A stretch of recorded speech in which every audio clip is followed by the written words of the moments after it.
On the morning of December 23, 1944, at precisely 11:45 hours, a German observer from the 26th Volks Grenadier Division pressed his field glasses against his eyes atop St. Am's Hill, Belgium, witnessing something that would forever transform his understanding of the war.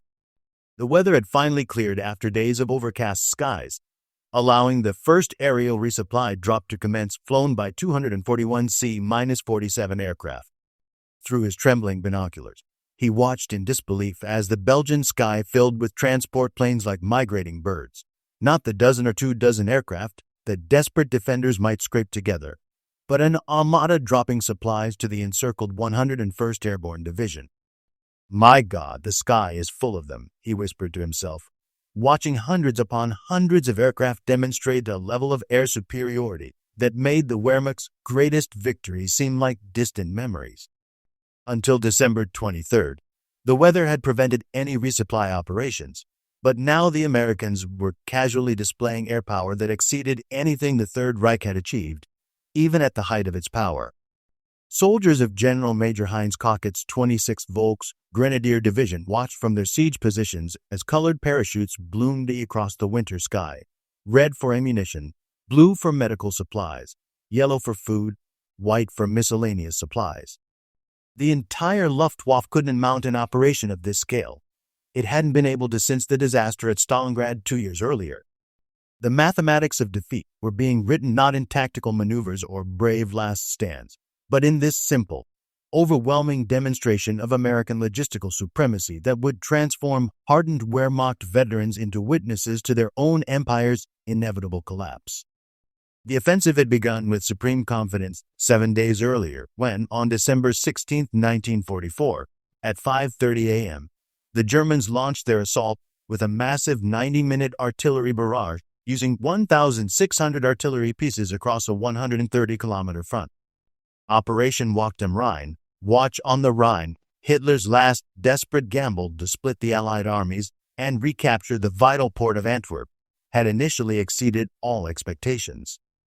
During the evening hours of December 15th, General Major Heinz Kocket's forces had completed their final troop movements in the cold darkness. The narrow paths of the Eifel, some covered with ice, were densely crowded with troops and vehicles moving forward to their positions of departure and firing positions. The soldiers had been told this was Germany's moment of destiny. The Führer himself had planned this offensive, promising them that the weak, decadent Americans would crumble before German determination. Their lines in the Ardennes were held by inexperienced troops and exhausted divisions sent there to rest, and the Wehrmacht would knife through them like the glory days of 1940, when German armies had conquered France in 6 weeks. Among the attacking forces was the 26th Volks Grenadier Division, a unit rebuilt after being destroyed on the Eastern Front.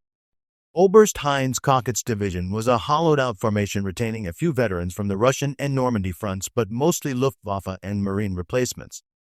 Despite their mixed composition, morale was high. They had been promised new weapons, adequate supplies, and the element of complete surprise. The initial success seemed to validate every promise, as the Americans' initial impression was that this was merely an anticipated localized counterattack. The Wehrmacht had achieved complete tactical surprise, and American positions crumbled under the weight of the assault. Entire units surrendered or fled westward in panic, and the roads to Antwerp seemed open. By December 18th, German forces were racing toward their objectives with stunning speed. Hassel von Manteuffel, commanding the 5th Panzer Army, gave Heinrich von Lüttwitz 47th Panzer Corps responsibility for capturing Bastogne before crossing the Meuse near Namur. The mathematics of the offensive seemed simple. 7 major roads converged on Bastogne, and controlling those roads meant controlling the entire American supply system in the Ardennes. Without Bastogne, the Americans couldn't move reinforcements, couldn't supply their forces, couldn't mount a counteroffensive. Lüttwitz planned to attack an 11-kilometer front with 3 divisions. The 26th Volks Grenadier and the 2nd Panzer would lead the assault with the Panzer Lehr Division behind them. These were experienced formations, veterans of multiple campaigns, equipped with some of Germany's best remaining tanks and assault guns.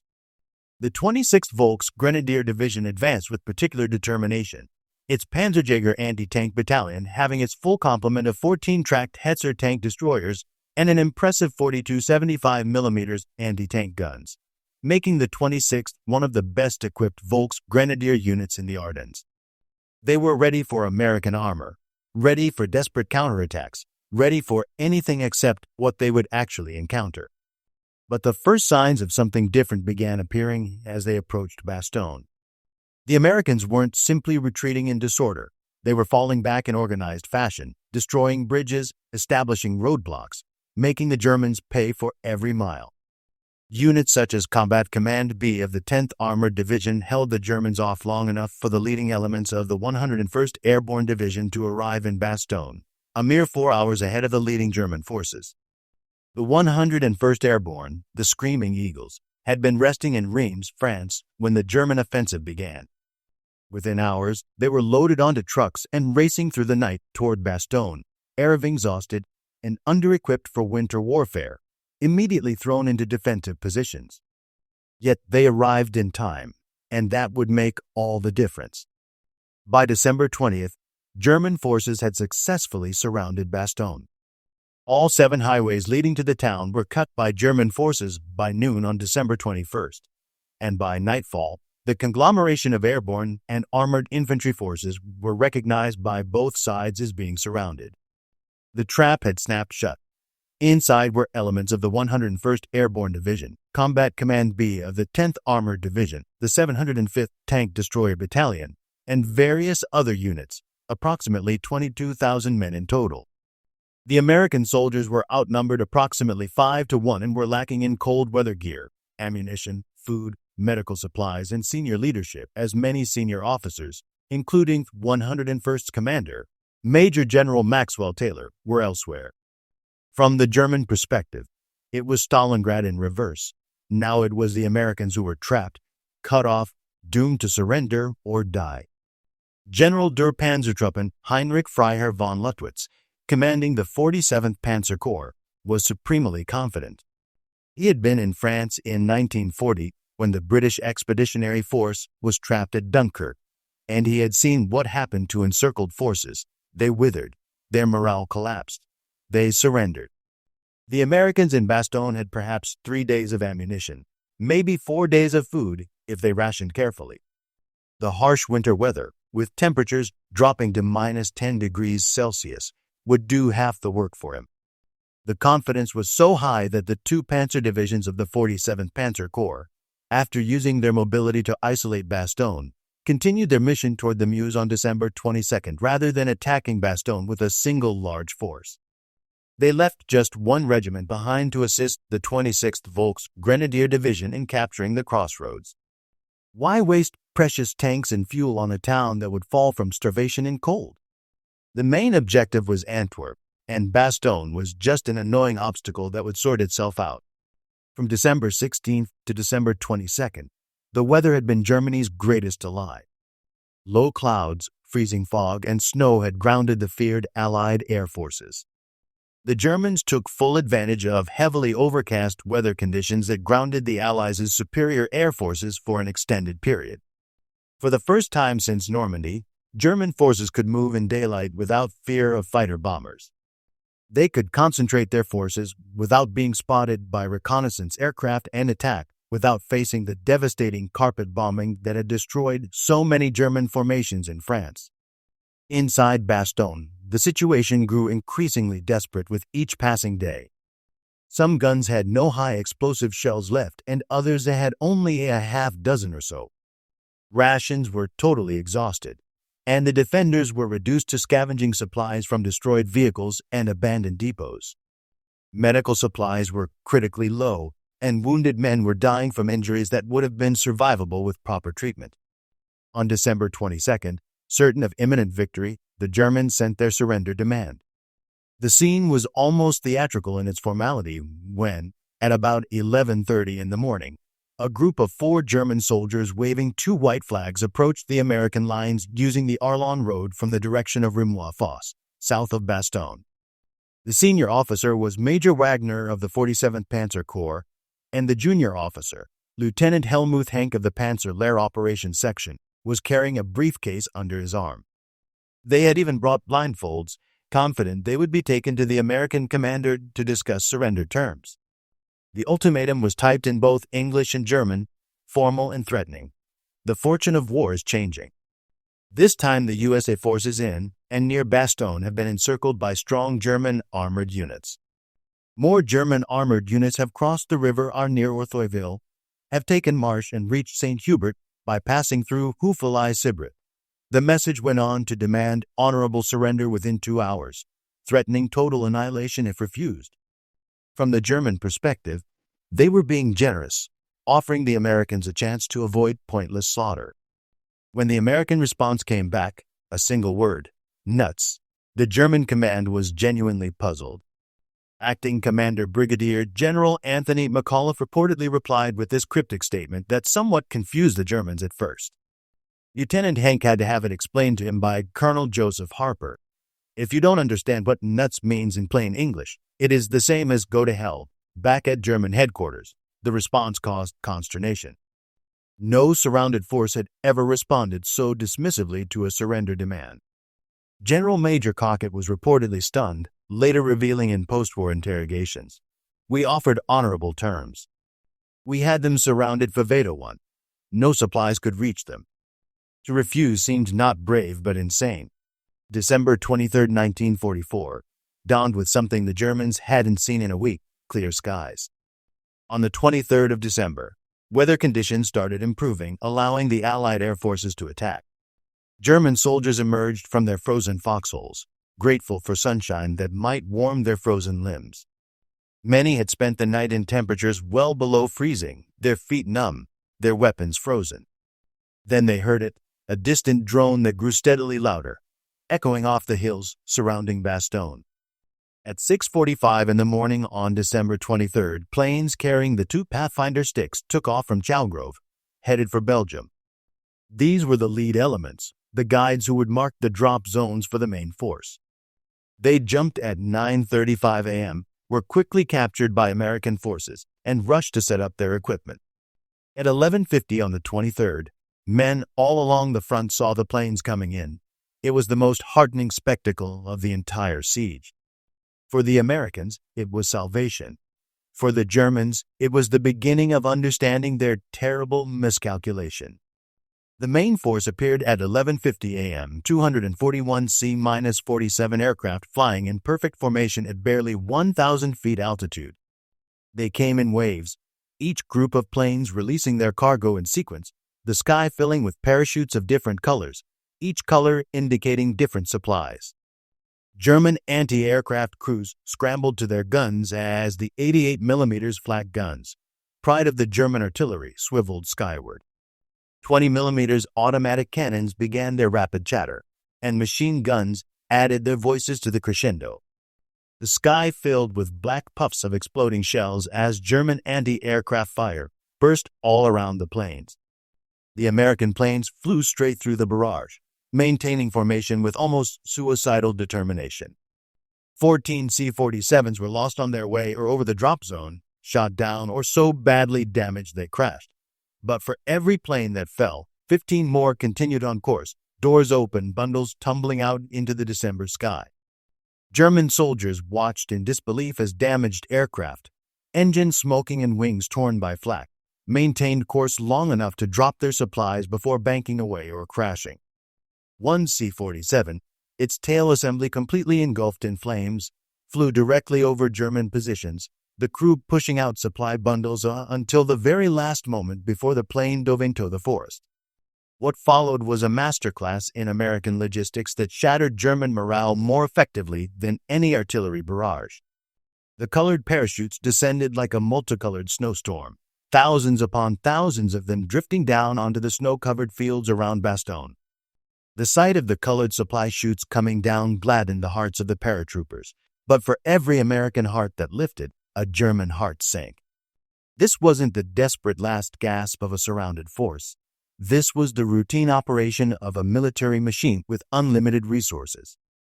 German intelligence officers frantically tried to count and categorize what was being delivered.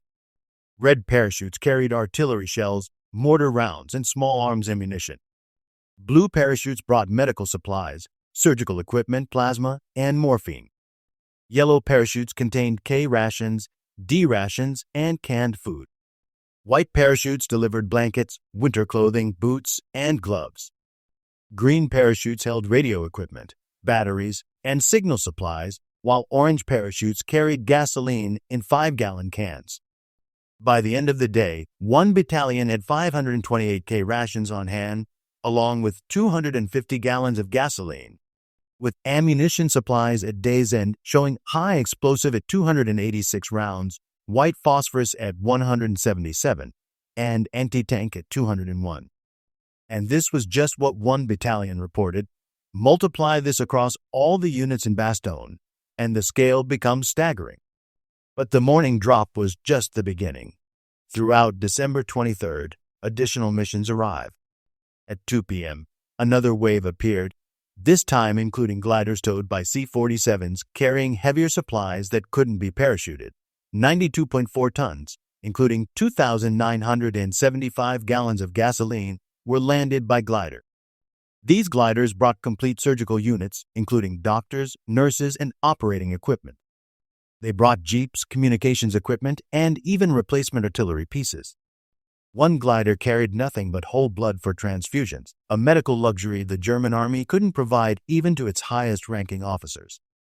German medical officers watching through binoculars were stunned while they were treating wounded with paper bandages and sawdust. Reduced to operating without anesthesia, the Americans were flying in refrigerated blood, penicillin, and surgical teams. The gap in medical capability alone was enough to demoralize any observer. By late afternoon, Pathfinder teams had marked multiple drop zones, and the supply planes were arriving with clockwork regularity. The artillery was firing part of the resupply ammunition at the enemy before the drop zone had been cleared. American gunners were literally firing shells that had been floating down on parachutes minutes earlier. As if the transport armada wasn't demoralizing enough, the clear weather brought something even worse: the return of American air superiority in its most terrifying form. P-47 Thunderbolts started attacking German troops on the roads, coming in low and fast with 50 caliber machine guns blazing and rockets screaming from under their wings. They hunted everything that moved: supply trucks, horse-drawn artillery, individual vehicles, even small groups of soldiers. Every road became a death trap, and every movement in daylight invited destruction. German forces that had moved freely for a week were suddenly paralyzed. Supply columns that had been moving toward the front were caught in the open and systematically destroyed. The psychological impact was immediate and devastating. After a week of feeling like they were winning, German soldiers were abruptly reminded of what they had faced in Normandy, an enemy with such material superiority that they could afford to hunt individual vehicles with aircraft. By nightfall on December 23rd, the psychological transformation among the German besiegers was complete. They had witnessed not just a supply drop, but a demonstration of overwhelming industrial and logistical superiority that defied comprehension. The mathematics were undeniable and depressing. If America could afford to risk hundreds of aircraft and crews to supply one surrounded division, what reserves must they have? If they could deliver hundreds of tons of supplies in perfect coordination on a few hours' notice, what was their true industrial capacity? December 24th brought clouds and snow again, grounding the massive air fleets, and German commanders hoped this might restore their advantage. The 26th Volks Grenadier received one Panzer Grenadier regiment from the 15th Panzer Grenadier Division on Christmas Eve for its main assault the next day. This would be their last chance. They had to take Bastogne before the weather cleared again, because it lacked sufficient troops, and those of the 26th Volks Grenadier Division were near exhaustion. The 47th Panzer concentrated its assault on several individual locations on the west side of the perimeter in sequence, rather than launching one simultaneous attack on all sides. The attack began in the pre-dawn darkness of Christmas morning. In the pre-dawn hours of December 25th, Christmas Day, the Germans launched a second, all-out attack intended to wipe out the Bastogne pocket. 18 Mark IV tanks with supporting infantry broke through the thin defensive line of the 327th Glider Infantry and began to advance toward Hemrel. For a moment, it seemed the Germans might succeed as the tanks broke through and infantry poured through the gap. German soldiers advanced through the snow, certain that this time they would break the American defense. But the American response was ferocious and backed by the ammunition that had been delivered just 2 days earlier. 2 tanks managed to escape the deadly fire of the 463rd, but were destroyed by a rapid deployment armored force dispatched by division headquarters. Of the 18 tanks which began the assault, none survived the day. The pattern was clear: breakthrough followed by destruction. December 26th delivered the final blow to German hopes. The siege was lifted when a spearhead of the 4th Armored Division and other elements of General George Patton's 3rd Army opened a corridor to Bastogne.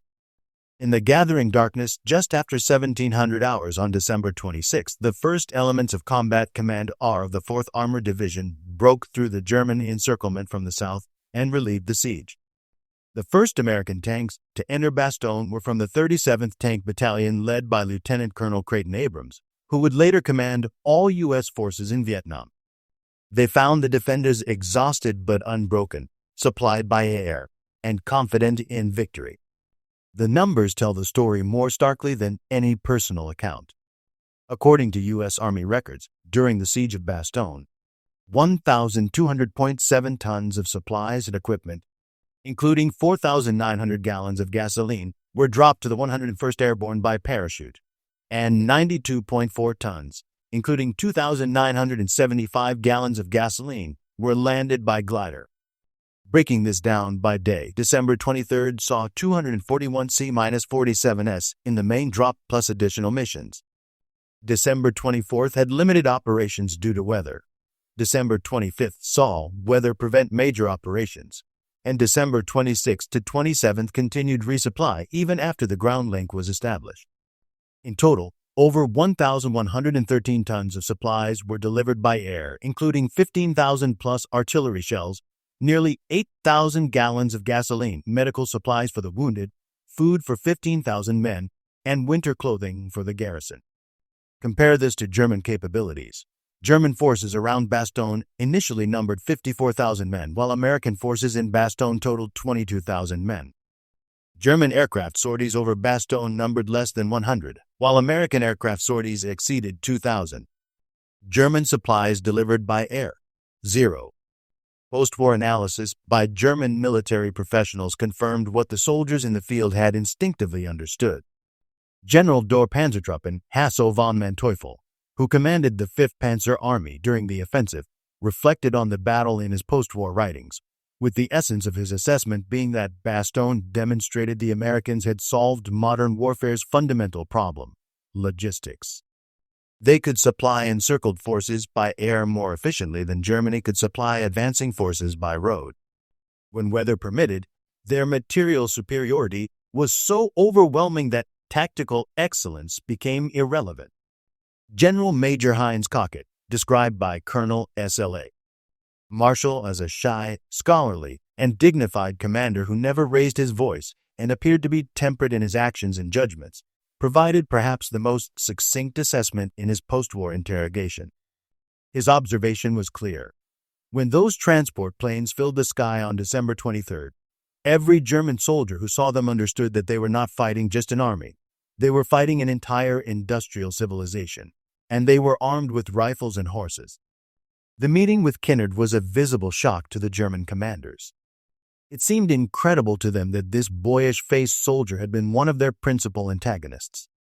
When Kockett met Colonel Harry Kinnard, who had been G3 operations officer of the 101st during the siege, after the war, he was amazed.